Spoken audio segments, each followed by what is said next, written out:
എൻ്റെ പേര് നൗഷാദ്. ഞാൻ കോട്ടയത്തിനടുത്ത് മണർകാട് എന്ന് പറഞ്ഞ സ്വദേശിയാണ്. കഴിഞ്ഞ 10-15 വർഷം മുമ്പ് എനിക്ക് ഇസ്ലാം എൻ്റെ ജീവിതചര്യയായി സ്വീകരിക്കുവാൻ എനിക്ക് സാധിച്ചു. അതിനു മുൻപ് ഞാനൊരു ക്രിസ്ത്യൻ കുടുംബത്തിൽ ജനിച്ചിരുന്നു. എൻ്റെ മാതാപിതാക്കളൊക്കെ യാക്കോബായ വിശ്വാസികളായിരുന്നുവെങ്കിലും പിന്നീട് അവര് പ്രൊട്ടസ്റ്റന്റ് വിഭാഗത്തിലേക്ക് മാറുകയും അങ്ങനെ എൻ്റെ കുടുംബം ബ്രദറൻ, അതായത് വേർപാട് സഭയിൽ അംഗങ്ങളാവുകയും ചെയ്തു. യാക്കോബായ സഭയിൽ നിന്ന് അപേക്ഷിച്ച് വേർപാട് സഭയിലൊക്കെ ഉള്ളൊരു പ്രത്യേകത, കുറച്ചുകൂടി വിശാലമായി ചിന്തിക്കുന്ന ഒരു വിഭാഗമാണ് പ്രൊട്ടസ്റ്റന്റ് വിഭാഗം. അതിന്റെ അടിസ്ഥാനത്തിൽ എന്നെ എൻ്റെ മാതാപിതാക്കൾ സൺഡേ സ്കൂളിലൊക്കെ ചേർക്കുകയും ബൈബിളിനെ പറ്റി പഠിക്കാനായിട്ട് ധാരാളം അവസരം നൽകുകയും ചെയ്തു. ഞാൻ പറയുന്നത്, എനിക്ക് ഇസ്ലാമിനെ മനസ്സിലാക്കാനുള്ള ഒരു മുഖാന്തരമായി എനിക്ക് ബൈബിൾ തന്നെയാണ് ഉപകരിക്കപ്പെട്ടത്. കാരണം നിങ്ങൾ ആരെങ്കിലും കോട്ടയം നിവാസികളുണ്ടെങ്കിൽ അറിയാം, മണർകാട് എന്ന് പറയുന്ന സ്ഥലത്ത് അല്ലെങ്കിൽ മണർകാടിന് ചുറ്റുപറ്റുള്ള ഏരിയയിൽ ഒരു വ്യക്തി പോലും മുസ്ലിങ്ങൾ ആ നാട്ടിലില്ല. എന്റെ ചെറുപ്പത്തിൽ എനിക്ക് ഇസ്ലാമിനെ പറ്റി യാതൊരു അറിവുമില്ല. മുസ്ലിങ്ങൾ എന്ന് പറഞ്ഞാൽ കുറെ അന്ധവിശ്വാസികളും പ്രത്യേകിച്ച് ഞങ്ങളുടെ നാടിന്റെ ഭാഷ അനുസരിച്ച് കൂടോത്രം ചെയ്യുന്ന ആൾക്കാരാണെന്നാണ് ഞാൻ മറ്റൊക്കെ മനസ്സിലാക്കി വെച്ചിരുന്നത്. അതിന്റെ അടിസ്ഥാനത്തിൽ എനിക്ക് മുസ്ലിങ്ങളോടോ അല്ലെങ്കിൽ ഇസ്ലാം മതത്തോടോ ഒരു ബന്ധവുമില്ല. മാത്രമല്ല, ഉള്ളത് തന്നെ ഒരു വെറുക്കപ്പെട്ട ഒരവസ്ഥയായിരുന്നു. അതിന്നും ഞാൻ എന്റെ നാട്ടിൽ അനുഭവിക്കുന്നുണ്ട്. അങ്ങനെ ഞാൻ ബൈബിള് വളരെ വ്യക്തമായി പഠിക്കുകയും ഇങ്ങനെ പഠിച്ചു വരുന്നപ്പോൾ ബൈബിളിനെ പറ്റി കൂടുതൽ പഠിക്കുമ്പോൾ എനിക്ക് ബൈബിളിൽ തന്നെ പല വിഷയങ്ങളിൽ ഒരുപാട് എന്താ പറയുക പൊരുത്തമില്ലായിക അതിൻ്റെ അകത്ത് അനുഭവപ്പെടുകയും ചെയ്തു. കാരണം ഒരു വാക്ക് ഞാൻ സൂചിപ്പിക്കട്ടെ. ന്യായപ്രമാണങ്ങളിൽ പറയപ്പെടുന്ന വിഷയത്തില് ഒരു വാക്യമുണ്ട്, യഹോവ അരുളി ചെയ്യുന്നത്, ഞാനല്ലാതെ മറ്റൊരു ദൈവം നിങ്ങൾക്ക് ഉണ്ടാകരുത്. ആകാശത്തിന് മേലെയോ ഭൂമിക്ക് കീഴെയോ സ്വർഗത്തിലോ ഉള്ള യാതൊന്നും നിന്റെ പ്രതിമയോ ഉണ്ടാക്കുകയോ അതിനെ ആരാധിക്കുകയോ ചെയ്യരുത് എന്ന് ബൈബിൾ വളരെ വ്യക്തമായി പറയുന്നുണ്ട്. അപ്പൊ ഈ ഞാനല്ലാതെ മറ്റൊരു ദൈവം നിങ്ങൾക്കുണ്ടാകരുത് എന്നുള്ളൊരു വാക്യം ഞാൻ വായിച്ചപ്പോൾ എനിക്ക് മനസ്സിലാക്കി, യേശു ക്രിസ്തു ഒരു ദൈവം, യഹോവയായ ദൈവം ഒന്ന്. പക്ഷേ നമ്മൾ എന്തെങ്കിലും വിഷയത്തിൽ അതിനെപ്പറ്റി ഉപദേശിമാരോടോ പാസ്റ്റർമാരോടോ ചോദിക്കുമ്പോൾ അവർ പറയും, അത് 1:1 അല്ലേ, അപ്പൊ പിതാവും പുത്രനും പരിശുദ്ധാത്മാവും ഒക്കെ ഒന്ന് തന്നെയാണ്. ഇങ്ങനെയുള്ള ചില ഒരു മുട്ടായുക്തി ന്യായം പറഞ്ഞുകൊണ്ട് നമ്മളെ ചോദ്യങ്ങൾക്ക് അവർ മറുപടി തന്നെ. അങ്ങനെ ഞാൻ ബൈബിളിനെ വളരെ വ്യക്തമായി പഠിക്കുകയും അങ്ങനെ എനിക്ക് പല വിഷയങ്ങളിലും അതുമായിട്ട് യോജിക്കാതെ വരികയും ചെയ്തു. എങ്കിൽ തന്നെ എന്റെ മാതാപിതാക്കളുടെ നിർബന്ധപ്രകാരം എന്റെ കുടുംബത്തെ അധികവും പാസ്റ്റർമാരും ഉപദേശിമാരുമാണ്. എന്നെയും മിഷണറി പ്രവർത്തനത്തിന് വേണ്ടി അയച്ചു. ഞാൻ അങ്ങനെ മധ്യപ്രദേശിലായിരുന്നു എന്റെ ജീവിതത്തിൽ നല്ലൊരു കാലഘട്ടം. വിശ്വാസ പ്രവർത്തനങ്ങളും സുവിശേഷ പ്രവർത്തനങ്ങളുമായിട്ട് അങ്ങനെ കഴിയുന്ന കാലത്ത് എനിക്ക് എന്റെ ഒരു സുഹൃത്തുമായിട്ട്, ഒരു മുസ്ലിം സുഹൃത്തുമായിട്ട് ബന്ധപ്പെടാൻ സാധിച്ചു. അങ്ങനെ അദ്ദേഹവുമായിട്ട് ഞാൻ സംസാരിക്കുമ്പോൾ ഈ വ്യക്തിക്ക് ഇസ്ലാമിനെ പറ്റി വ്യക്തമായി അറിയാം, പക്ഷെ പറഞ്ഞു മനസ്സിലാക്കാനുള്ള ഒരു കഴിവ് അദ്ദേഹത്തിനില്ലായിരുന്നു. അങ്ങനെ അദ്ദേഹം ഒരു പുസ്തകം എനിക്ക് തന്നു.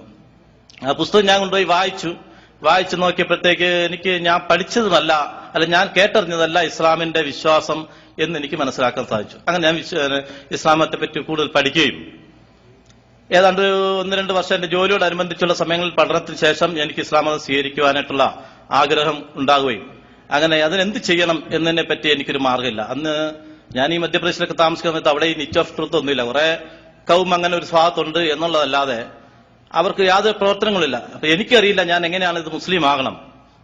അപ്പൊ അങ്ങനെ ഒരു മലയാളിയെ കണ്ടുമുട്ടി അദ്ദേഹം പറഞ്ഞു, പൊന്നാനിയാണ് മുസ്ലിങ്ങളാകുന്ന ഒരു ഏരിയ.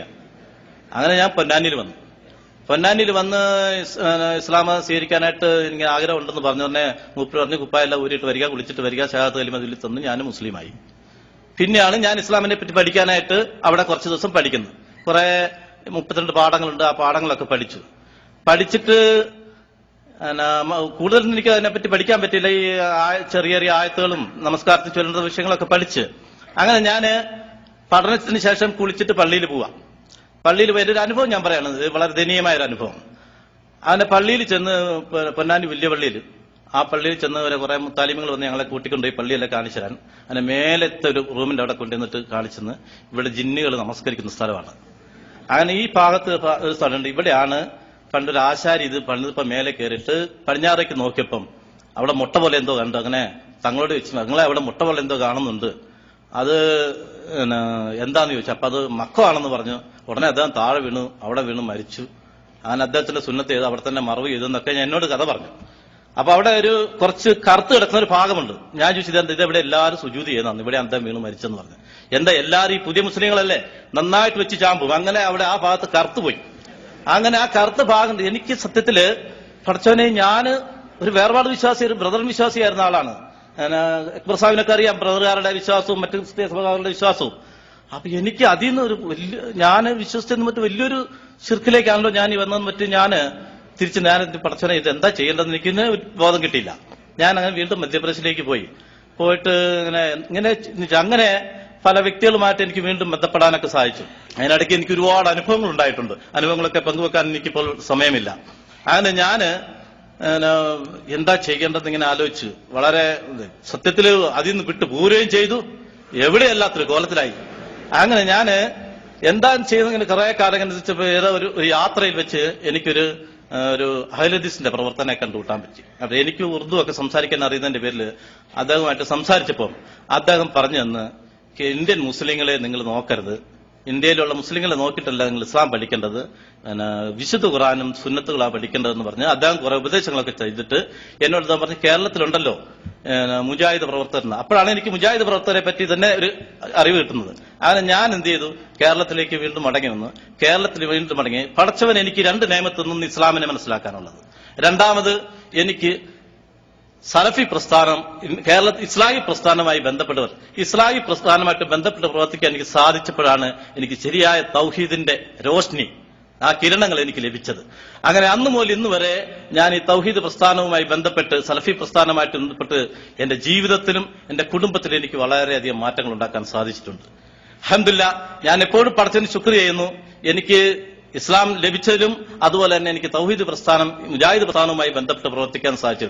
എനിക്ക് അറിയാം, എന്റെ നാട്ടില് പല, ഞാൻ കോട്ടയത്ത് ദീർഘിക്കുന്നത് ക്ഷമിക്കണം, കോട്ടയത്ത് ധാരാളം മുസ്ലിങ്ങളുണ്ട്. പേരുകൊണ്ട് മാത്രം മുസ്ലിങ്ങളുണ്ടായിട്ടുള്ളത്. മുസ്ലിങ്ങളെ പറ്റി അമുസ്ലിങ്ങളുടെ ഇടയിൽ മോശമായ ഒരു ചിന്താഗതി വരുത്താനായിട്ട് ആ നാട്ടിലെ ജനങ്ങളുടെ അവസ്ഥകൾ കാരണമാണ്. അവിടെ പിന്നെയും കുറച്ചുകൂടെ നല്ല ജീവിതം ഈ പറഞ്ഞ പ്രൊട്ടസ്റ്റന്റ് വിഭാഗക്കാരായിട്ട് ജീവിക്കുന്നുണ്ട്. കാരണം എന്താന്ന് ചോദിച്ചാൽ, ആ ഭാഗത്തുള്ള മുസ്ലിങ്ങൾക്ക് ഇസ്ലാമിനെ പറ്റി യാതൊരു അറിവുമില്ല, വെറും നാമധാരി മുസ്ലിങ്ങളായതുകൊണ്ടാണ്. അതുകൊണ്ട് ആ മേഖലകളിലേക്ക് ഇപ്പൊ അൽഹംദുലില്ലാഹ് കുറെ പ്രവർത്തനങ്ങളൊക്കെ ഉഷാറായതിന്റെ പേരിൽ കുറച്ചൊക്കെ തൗഹീദിന്റെ പ്രവർത്തനങ്ങളൊക്കെ നടക്കുന്നുണ്ട്. അതുപോലെ തന്നെ പ്രവർത്തനങ്ങൾ നടക്കുന്നുണ്ട്. എനിക്ക് എന്റെ സഹോദരങ്ങളോടും പ്രത്യേകിച്ച് നിച്ചിന്റെ പ്രവർത്തകരോടും പറയാനുള്ളത്, ആ മേഖലകളിൽ ഞാനിപ്പോ അടുത്ത് എനിക്കൊരു അനുഭവം ഉണ്ടായത്, ഈ വളരെ കാലങ്ങൾക്ക് ശേഷം എന്റെ നാട്ടിലേക്ക് പോകാനായിട്ട് ചെന്നപ്പോ എന്റെ കൂടെ പഠിച്ച ധാരാളം ചെറുപ്പക്കാര് വെറുതെ ഇങ്ങനെ അങ്ങോട്ടും ഇങ്ങോട്ടൊക്കെ നടന്ന് ചിലർ പൊളിറ്റിക്സിലൊക്കെ ആയിട്ട് നടന്ന ആൾക്കാരൊക്കെ ഇന്ന് ഞാൻ ചെന്നപ്പോ അവർക്കൊക്കെ നല്ല തടിയൊക്കെ വെച്ചിട്ട് മീശയൊക്കെ ക്ലീൻ ഷേവ് ചെയ്തിട്ട് കാണുന്നു. ഞാൻ അവരോട് ചോദിച്ചു, എന്താ നിങ്ങളിപ്പോ എന്താ പരിപാടി? ഞാൻ ഇന്നടുത്ത് സെൻട്രൽ പാസ്റ്ററാണ്, ഞാൻ ഇന്നടുത്ത് ഉപദേശിച്ചാണ്. അങ്ങനെ ആ നാട്ടിലുള്ള ചെറുപ്പക്കാർ മൊത്തം ഇപ്പോൾ പെന്തിക്കോസ് പ്രസ്ഥാനത്തിലേക്ക് മാറി അവരിൽ ഉപദേശിയും കാര്യങ്ങളൊക്കെ ആയി മാറി. അപ്പൊ ഞാൻ ചോദിച്ചു, പടച്ചവനെ, ഇവർക്കൊന്നും ശരിയായ ഒരു മാർഗദർശനം നൽകാനായിട്ട് അല്ലെങ്കിൽ ഇസ്ലാമിക സന്ദേശം പ്രചരിപ്പിക്കാനായിട്ട് എനിക്ക് സാധിക്കാതെ വന്നല്ലോ എന്റെ സുഹൃത്തുക്കളായിട്ടുള്ള ആർക്കുണ്ട്. കാരണം എന്നെ വളരെ അപൂർവമായിട്ടേ ഞാൻ നാട്ടിലെത്താറുള്ളൂ. അങ്ങനെ ഞാൻ വളരെ വിഷമിക്കുന്നുണ്ട് ആ വിഷയത്തില്. എനിക്ക് എന്റെ നാട്ടിലും എന്റെ സഹോദരങ്ങളുടെ ഇടയിലും ഒക്കെ ഇസ്ലാമിനെ പ്രചരിപ്പിക്കാനായിട്ട് വളരെ ആഗ്രഹമുണ്ട്. കഴിയുന്ന രീതിയിൽ ഞാൻ കത്തുകളിലൂടെയും മറ്റൊക്കെ പ്രവർത്തിക്കുന്നുണ്ട്. പിന്നെ അൽഹംദുലില്ലാഹ് എനിക്ക് 4 കുട്ടികളാണ്. മൂത്തതൊരു മകനും ബാക്കി 3 പെൺകുട്ടികളുമാണ്.